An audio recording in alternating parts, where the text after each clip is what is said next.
खरीदने की जो 9,500 रुपए गन फुट, 8,700 रुपए पत्थर की और 800 रुपए अन्य खर्चा इस तरह से सही कर दी गई है। मेरा आप सभी से निवेदन कि आप इस कार्य पुनीत कार्य में, इस महापवित्र कार्य में सहयोग और सहायता प्रदान करें। वीर तेजाजी महाराज के तेजादशमी के कार्यक्रम में लाखों की संख्या में उपस्थित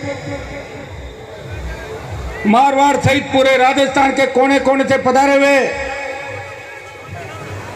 तेजा भक्तों, मेरे छोटे भाइयों, बुजुर्गों, माताओं, बहनों, प्यारे बच्चों, मंच पर उपस्थित गोपालगढ़ विधायक जी, खींवसर विधायक, जोधपुर विश्वविद्यालय के हमारे तमाम छात्र नेता, प्रदेश के कोने कोने से शासन का चुनाव जीत गए मेरे छोटे भाई, समाज के अग्रणी संगठनों के अध्यक्ष, हमारे आरएलपी पार्टी के बावड़ी मोंडवा सहित चारों प्रधान, जनप्रतिनिधिगण और वीर तेजा अखिल भारतीय वीर तेजा जन्मस्थली करनाल की कार्यकारिणी के अध्यक्ष जी, हमारे कोषाध्यक्ष, सचिव और इनकी पूरी टीम, और इस समिति को मैं बधाई भी दूंगा कि पिछले लंबे समय से कोरोना की वजह से कामकाज ठप हो गया था, मानवता खतरे में आ गई थी, तब थोड़ा काम धीमी गति से चला। जब विश्व थम गया था तो हम भी थम गए थे, लेकिन समिति मजबूत तरीके से मंदिर निर्माण के अंदर लगी हुई है। और मैं आपको इतना ही आश्वस्त करता हूं कि हम सब मिलके, इस कौम का प्रत्येक व्यक्ति मिलके, सारे किसान मिलके, जो तेजाजी महाराज में आस्था रखते हैं, करनाल में तो भव्य मंदिर बनाएंगे ही बनाएंगे, अपनी सरकार बनाएंगे और प्रत्येक किसानों के गांव में तेजाजी का मंदिर बने, ऐसी कामनाएं हम ईश्वर से करना चाहते हैं। भाइयों, 2-3 साल बाद, लंबे समय बाद मेला भरा, और इस मेले को लेके जो करंट इस तेजाजी के भक्तों में, राजस्थान के नौजवानों में और पूरे भारतवर्ष की नजरें इस मेले पे टिकी हुई है। ये मेरा चौथा कार्यक्रम है। सीकर के सांगलिया के अंदर में वहां गया था, जन सैलाब उमड़ पड़ा, 3 दिन तक कार्यक्रम चलता है। और अब तेजाजी महाराज करनाल से चल के लखनऊ तक चले गए। नॉर्थ ईस्ट के अंदर भी जाओगे तो वीर तेजाजी का जयकारा, चाहे गुवाहाटी हो, हैदराबाद हो, मद्रास हो, मुंबई हो, सूरत, अहमदाबाद, पुणे तक तेजाजी के जयकारा। यहाँ के हमारे किसान के बेटे चाहे बेंगलोर हो, वहाँ मंदिर भी बना रहे, तेजाजी का जयकारा भी लगा रहे। तेजाजी के जयकारे के अंदर वो ताकत और शक्ति है कि डर भाग जाता है और मजबूती आ जाती है। मैं वीर तेजाजी महाराज से एक ही कामना करने आया हूँ। आज मैं सुरसुरा धाम भी गया था, जहाँ तेजाजी महाराज ने 1000 साल पहले गायों के लिए लड़ते हुए अपने प्राण न्यौछावर किए और वचन के खातिर अपने प्राण दिए। इस वचन आप देखिए कि वचन अगर किसी ने निभाया, या तो राजा राम ने वचन निभाया और 14 साल वनवास में चले गए, या वीर तेजाजी महाराज ने वचन के खातिर अपने प्राण न्यौछावर करके संपूर्ण सृष्टि के अंदर ये संदेश दिया। और भाइयों, हमारे लिए इससे ज्यादा खुशी की बात नहीं कि तेजाजी महाराज हमारे कुल देवता, लोक देवता है, वो इसी समाज से आते हैं। बाकी लोग तो लोक देवता जितने भी हुए, 400, 500, 550 साल का इतिहास है, लेकिन 1000 साल पहले अगर किसी लोक देवता का इतिहास है, वो वीर तेजाजी महाराज का इतिहास है, जिन्होंने 1000 साल पहले गाय की रक्षा करते हुए गौ माता को बचाया। आज मैं तेजाजी के दरबार में ये धोख लगा के अरदास करने आया हूँ कि तेजाजी महाराज, जिस तरह 1000 साल पहले आपने गाय को बचाया, उसी तरह गौ माता पर संकट आ गया है। गाय का नारा लगाने वाले गाय को भूल गए, सिर्फ वोटों की राजनीति कर रहे हैं कि वोट कैसे पक्के हो। हर गांव के अंदर 40-50-100 गाय दम तोड़ रही है, महामारी फैल रही है। तेजाजी महाराज आप ऐसा चमत्कार करें कि लंपी भाग जाए और हमारी गायें सुरक्षित इस देश के अंदर है। ये कोई अगर करिश्मा कर सकता है तो वीर तेजाजी महाराज कर सकते हैं। भाइयों, तेजाजी महाराज के आदर्श राजस्थान की राजनीति में स्थापित हो। हम उस धरती से आते हैं। हम शिक्षा के मामले में पीछे रहे, हम संसाधनों के मामले में पीछे रहे, हमारी आर्थिक स्थिति ठीक नहीं रही। हमसे आगे राजस्थान के अंदर जो नहरी इलाके हैं वो बहुत आगे निकल गए। हनुमानगढ़ गंगानगर के इलाके, कोटा साइड के इलाके, हमारे यहाँ 3 तरीके से मारे गए। पहले अंग्रेजों ने राज किया, अंग्रेजों के राज के बाद जागीरदारों ने लंबे समय तक हमारा किसानों का शोषण किया।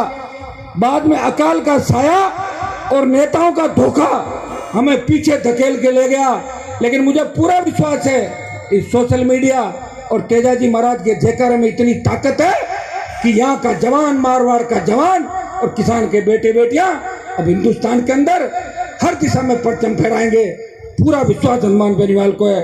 भाइयों, एक जमाने में लोग कहते थे कि राजस्थान में 2 ही पार्टी है, एक बार कांग्रेस और भाजपा। उस बात को भी अगर गलत साबित किया, नई पार्टी बना के अगर देश में संदेश दिया कि राजस्थान का किसान और जवान भी पार्टी बना के अपनी व्यवस्था बदलने की लड़ाई लड़ सकता है, वो हनुमान बेनीवाल ने राष्ट्रीय लोकतांत्रिक पार्टी का गठन करके प्रदेश के, देश के नौजवानों को एक नई दिशा दी। भाइयों, पार्टी बना के कोई सत्ता में आने का मेरा मकसद नहीं था। सत्ता तो मेरे दरवाजे पे चारों तरफ हर वक्त मंडराती है। सत्ता तो जब चाहे प्राप्त कर लूँ। मेरा अगर मन हो तो मैं दिल्ली में जब चाहे शपथ ले लूँ, 25 सीट बीजेपी से यहाँ ले लूँगा। मेरा मन हो तो कांग्रेस भी दरवाजे पे खड़ी थी। 2018 के अंदर जब मैंने सोचा कर्ज माफी, फ्री बिजली, टोल मुक्त राजस्थान, मैं व्यवस्था देख के तंग रह गया। किसान आत्महत्या कर रहा है, जवान आत्महत्या कर रहा है। मैं कॉलेज विद्यालय की राजनीति निकला था। मैंने कहा मेरे भाइयों को दुख तकलीफ के अंदर नहीं देख सकता। हनुमान बेनीवाल रहे या नहीं रहे, वो मिट के भी इस कौम का सम्मान बनाए रखेगा। भाइयों, लास्ट में हमने पार्टी बनाई और पार्टी बनाने के 19 दिन बाद राजस्थान में टिकट वितरण चुनाव थे, 3 सीट जीते और 20 से ज्यादा अपने समाज के नेताओं की मदद करी। आज कांग्रेस के अंदर भी जो दम भरते हैं या भारतीय जनता पार्टी के अंदर भी कई विधायक जो अपने आप को मुख्यमंत्री का दावेदार कह रहे हैं, लेकिन वो चुनाव कैसे जीते, उनको कसम दिला के पूछना कि चुनाव जीतने से पहले पहली रात को किसके दरवाजे पे धोख लगाई थी आपको। लेकिन हनुमान बेनीवाल इन चीजों की परवाह नहीं करता। मैं तो भगत सिंह की भूमिका के लोग मुझे कह रहे थे कि आप क्या कर लोगे, आप तो 20 साल हो गए लड़ते लड़ते। मैंने कहा मैं वो कुछ सब कुछ कर लूंगा जो कोई नहीं कर पाया। मंत्री संतरी तो घणे ही घूमते हैं लेकिन लोग उनको प्यार नहीं करते। हनुमान बेनीवाल की हुंकार और ललकार में इतनी ताकत है कि देश की सरकार डर जाती है। प्रदेश की सरकार को चाहे जब झुकाया और अब 7 साल तक इस प्रदेश की सरकार को झुकाएंगे, देश की सरकार को झुकाएंगे। मेरे छोटे नौजवान भाई मुझे सोशल मीडिया पे एक बात कहते हैं कि भाई साहब ओबीसी की जो विसंगति है इसे आप दूर कराएं। मैं मेरे भाइयों को कहना चाहता हूं, जब ओबीसी जाट समाज के आरक्षण की लड़ाई थी उस समय शायद मैं 26 साल का था। ये 25 साल पहले की बात है। आरक्षण की लड़ाई लड़ने में कोई मैं अकेला नहीं था, कई लोग थे, लेकिन कोई अकेला ये कह दे कि मैंने आरक्षण दिलाया, किसी ने नहीं दिलाया। आरक्षण की लड़ाई लाखों लोगों ने लड़ी थी। हनुमान बेनीवाल भी उस समय विश्वविद्यालय से निकला हुआ वो किसान का बेटा नया नेता था जो पूरे प्रदेश के अंदर जाट समाज को ओबीसी में शामिल कराने के लिए रात और दिन एक कर दिए थे। मुझे अचंभा होता है कि उस समय कांग्रेस सरकार के जो नेता थे, अशोक गहलोत की 99 2000 में चप्पल उठाते थे, वो आरक्षण का विरोध करते थे। वो लोग आज आरक्षण के वो हो गए समर्थक, सत्ता में रहे, मंत्री रहे, जब तक तो समाज नहीं और सत्ता जैसे ही ठोकर मारे, गहलोत पिछवाड़े पे लात मारे, जब समाज याद आ जाए ऐसे लोगों से आपको सावधान रहना। मैं इतना ही आपको विश्वास दिलाता हूँ कि ओबीसी के मामले के अंदर मेरे तीनों विधायक और हनुमान बेनीवाल इस ओबीसी आरक्षण का जो गलत तरीके से सरकार हमारे बच्चों को नौकरियों में आने से रोक रही है, मैं आपको विश्वास दिलाता हूँ इस विसंगति को दूर कराएंगे। लेकिन ये विसंगति कोई मेरे शासन में नहीं हुई थी। मैं मुख्यमंत्री नहीं हूँ प्रदेश का, मुख्यमंत्री वसुंधरा थी, मुख्यमंत्री गहलोत था। 22 साल से दोनों ही मुख्यमंत्री है और अपने वो नेता जो गहलोत वसुंधरा के धोखे लगाते थे आज उनको अगर कौम याद आ गई तो वो पार्टियां छोड़े, अपनी या तो नई पार्टी बनाए या हनुमान बेनीवाल की आरएलपी पार्टी से गठबंधन करके इस राजस्थान को बदलने का प्रयास करें। लोगों को आंख बांध के आंखों में पट्टी बंधा के उल्लू बनाने का काम ये लोग नहीं करें। आपको भी भाइयों को मैं आह्वान करता हूँ कि मेरी एक आदत है, मैं बड़ी पंचायत नहीं करता और पंचायत में कूद जाता हूँ तो जीत दिला के मानता हूँ। मैं मेरे छोटे भाई को इतना ही आश्वासन दे सकता हूँ कि जब विधानसभा का सत्र चलेगा इस बार, तो मेरे तीनों विधायक इस ओबीसी की विसंगतियों के लिए, जो ओबीसी आरक्षण को ठीक करने के लिए, सुधार करने के लिए मेरे छोटे भाइयों ने राजस्थान में जो बिगुल बजाया, ओबीसी आरक्षण विसंगति को दूर करने का जो मंच बनाया है, उसके लोगों से बात करके मैं तो लड़ाई लड़ूंगा ही लड़ूंगा, लेकिन पहले सेमीफाइनल राजस्थान की विधानसभा के अंदर आरएलपी के तीनों विधायक दूसरे लोगों के साथ मिलकर जो 16-17 तारीख की सत्र है, उसमें ओबीसी के छोटे भाइयों को न्याय दिलाने की पूरी लड़ाई मजबूती के साथ लड़ेंगे। मेरे छोटे भाई मुझे पूछते हैं कि भाई साहब आप सर्टिफिकेट दो। अरे हर सर्टिफिकेट मेरे से मत मांगो, सर्टिफिकेट उनसे मांगो जिन्होंने कभी सर्टिफिकेट दिया ही नहीं। मैं तो 25 साल से सर्टिफिकेट दे रहा हूँ और सर्टिफिकेट देते देते इतना मजबूत बन गया, देश में प्रदेश में 100 से ज्यादा किसानों के नए बेटों को नेता बना दिया। ये हनुमान बेनीवाल का ही मंच है जहाँ 5 लाख की रैलियों के अंदर आम किसान का बेटा आधे घंटे तक भाषण दे सकता है, आम किसान की बेटी आधे घंटे तक भाषण दे सकती है। मैं जब बीजेपी में हुआ करता था, मुझे याद है एक वाकया, जब अटल बिहारी की रैली थी और 40,000 की भीड़ को बीजेपी वाले 7 लाख बताने में मास्टर है, तब वो मंच में हमने कहा हमें भी मंच पे अटल जी के पास जाना है। बोला अभी आपका नंबर नहीं आएगा। और भाइयों, वही हनुमान बेनीवाल है जिसने व्यवस्था को बदल दिया और संख्या रैलियों की और लोगों की इतनी ज्यादा कर दी कि प्रदेश में सबसे बड़ी अगर रैलियां किसी की हुई वो आप भाइयों के सहयोग आशीर्वाद से राष्ट्रीय लोकतांत्रिक पार्टी की रैलियों का अंदाजा भी आप नहीं लगा सकते। मैं आपको 2 ही उदाहरण दूंगा।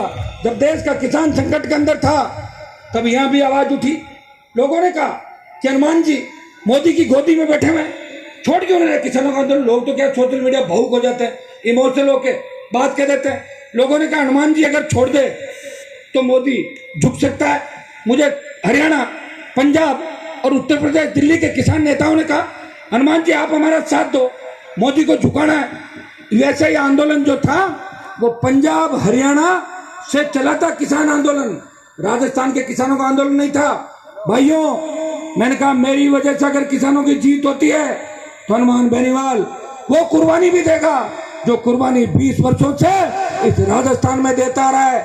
मैंने मोदी की सत्ता को छोड़ा और दिल्ली जयपुर का हाईवे हनुमान बेनीवाल ने जाम किया, प्रधानमंत्री झुके, मैंने सत्ता छोड़ी और जब वो आंदोलन समाप्त हुआ फिर दूसरा आंदोलन आ गया। मेरे खाते में तो मुझे लग रहा है कि आंदोलन और सत्ता से दूरी बनी हुई है। अब जब सेना को ठेके पे दे दिया, सेना को संविदा पे दे दिया, अग्निपथ योजना लाए, सबसे ज्यादा देश के अंदर अगर जांबाज सैनिक है। अमेरिका के एक अखबार का मैं पढ़ रहा था, उसमें लिखा था कि 20,000 फीट ऊंची पहाड़ियों पे 50 किलो गोला बारूद लेके, हथियार लेके अगर दुश्मन से कोई लड़ सकता है वो जाट रेजिमेंट का जवान लड़ सकता है। भाइयों, हनुमान बेनीवाल उसी कौम से आता है, आपको चिंता करने की आवश्यकता नहीं।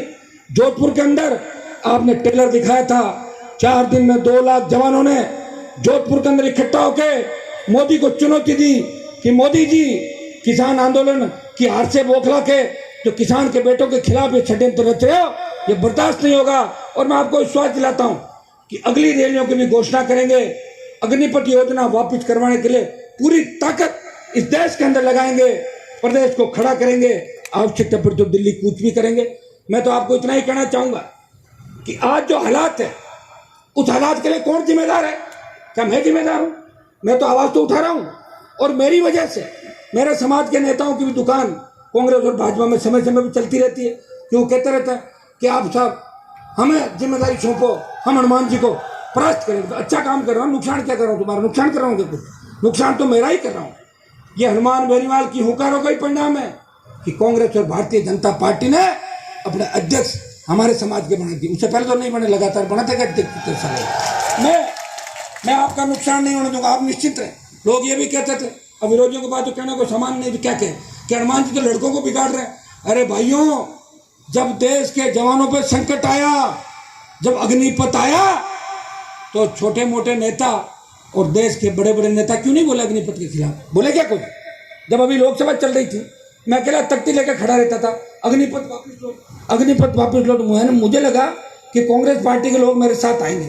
कांग्रेस वाले आए, उनकी तख्ती में अलग लिखा हुआ था। मैंने कहा ये क्या लिख के लाए? बोले हमारा मुद्दा तो एक ही है कि राहुल सोनिया के ईडी की जांच बंद करो। हो क्या उन्होंने?